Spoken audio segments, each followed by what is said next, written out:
Joining us on the phones right now, the executive director of America Rising, Alex Smith. Alex, good morning. How are you?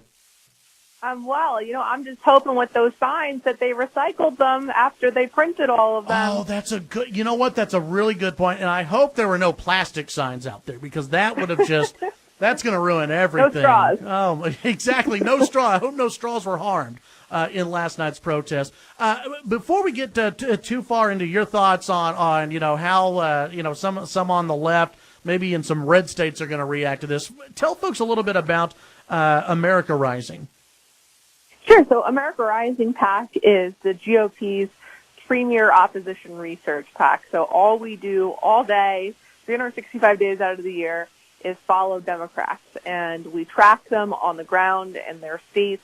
We methodically clip and research all of their public statements and all of their, sort of records out there.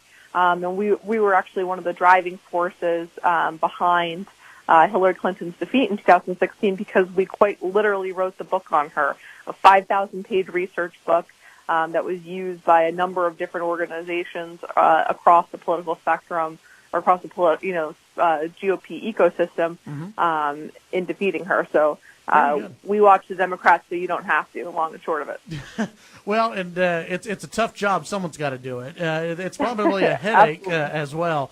Well, okay, let's talk about the reaction from the left. We all knew that it was going to be vitriolic. No matter who the president was going to nominate, the left was going to be absolutely against the pick. There are a couple of senators, though, that I'm sure you are keeping an eye on, because they're known as those red state blue Democrats who they've got a tough decision ahead of them. People like Joe Manchin. They absolutely do. Yeah. So what do you think they're going to do? Well, so what you're talking about is we have 10 Democratic senators who are running in states that the president won in 2016. 5 of those states he won by 15 points or more. So in the case of Justice Gorsuch, we were actually able to pull over 3 of those Democrats, over to vote for his confirmation. And quite frankly, there should be more this time around. I mean, not only because of the fact that Judge Kavanaugh is an exceptionally qualified jurist, but also because their political fortunes, the stakes are higher than ever for them. And they have to, these are people who went to Washington for this cycle. They voted against the president on repealing Obamacare. They voted against tax cuts. Many of them voted against Justice Gorsuch. So now if they vote against Judge Kavanaugh, their constituents are going to say, what good are you? You're not representing my values down in Washington. And so I think that this should be a slam dunk for them. Yeah, I agree with you. I mean, this, to me, you have the Chuck Schumers of the world who are going to vote against the president's pick no matter what. But if you look at Kavanaugh's record, you look at the paper trail, there was a Yale law professor, I'm sure you saw the story from the New York Times, who wrote about how Kavanaugh is an exceptional pick. Even though he was a Hillary Clinton voter, this Yale law professor, he said Kavanaugh's an exceptional pick, and that really there should be no one against Kavanaugh when it comes down to whether he is, has the experience and has the qualities necessary for the U.S. Supreme Court. He checks off all the boxes, it seems. He absolutely does. This is a jurist that has just an exceptional record. He has years and years of experience on the D.C. Circuit, which is one of the busiest courts in the country, deciding dozens and dozens of important cases. And so, I think that, he definitely has the pedigree that you would want in a Supreme Court justice. And, there used to be a day and age where we would see confirmations go through 99-0. Mm-hmm. The Senate would basically kick in the tires a little bit, make sure that the nominee was qualified, and then go ahead and send them, for a full vote to the Senate with no problem. Now everything is about the next fundraising email. It's about the next YouTube clip that you can send around and that will go viral with your base. And so, we're seeing these statements that are just completely out of control. I mean, Governor Terry McAuliffe last night of Virginia said that people's lives were in danger. People people were going to die as the result of this Supreme Court pick. And so the rhetoric has just gotten so extreme. It was to the point last night, I'm not sure if you saw, but Shannon Bream from Fox News, she was broadcasting live outside the Supreme Court, and the protests out there got so rowdy. Yeah. The police had to close down the streets around the Supreme Court, and they had to move the show back into the studio because they didn't feel safe doing a live show there. So this is what we're dealing with right now. Yeah, and I think, one of the things I worry about with all the, people are going to die because of this pick, that now the Supreme Court, they're going to get rid of contraceptions, they're going to get rid of health care, they're going to get rid of, gay marriage, they're going to get rid of all this. It's ratcheting up this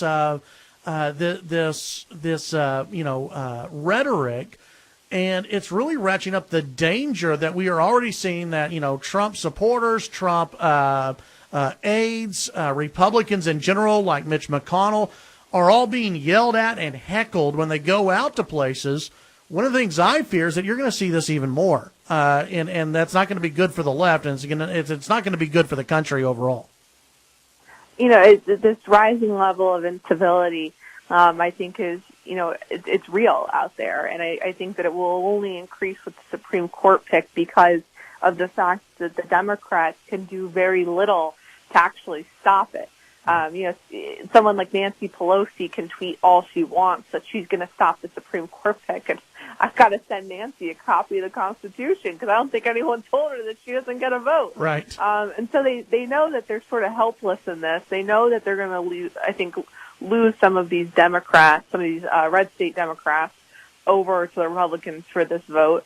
And so they're just apoplectic. And look, if you're Elizabeth Warren with your incoherent resist strategy, or your Senator Cory Booker saying that the Mueller investigation needs to conclude before the president gets to pick a Supreme Court justice, you could afford to say those things in the places where where they are. Yeah. You can't afford to say those things if you're Joe Manchin in West Virginia, or if you're Bill Nelson in Florida, or Claire McCaskill in Missouri. And so I think that, the incivility will be on the rise, and I think that that actually puts more pressure on those senators to vote with the Republicans, because the other side will look so extreme by contrast. Yeah. We're visiting with Alex Smith, Executive Director of America Rising. Obviously, America Rising and the Republican Party overall, they're going to be pressuring some of these red state Democrats to vote for this nominee, which they should. What type of pressure is going to be put on? Is this going to be, do you think that you're going to, get 10 out of 10, or what's the best case scenario in your opinion? The best case scenario is that we get the confirmation through, through any combination of Republicans and Democrats that we can.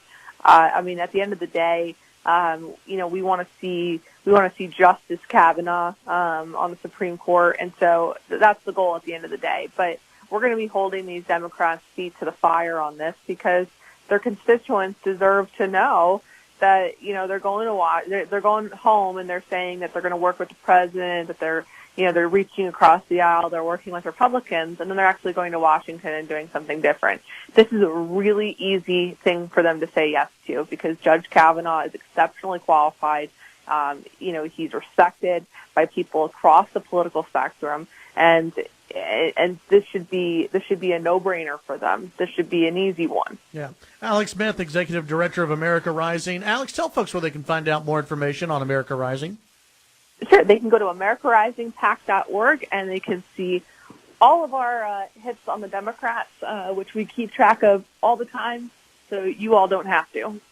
Very nice. Alex Smith, Executive Director of America Rising PAC. Appreciate your time today, and we'll visit with you later on. Thank you so much for having me. Thank you. That's Alex Smith, the Executive Director of America Rising. Chad Hasty Show.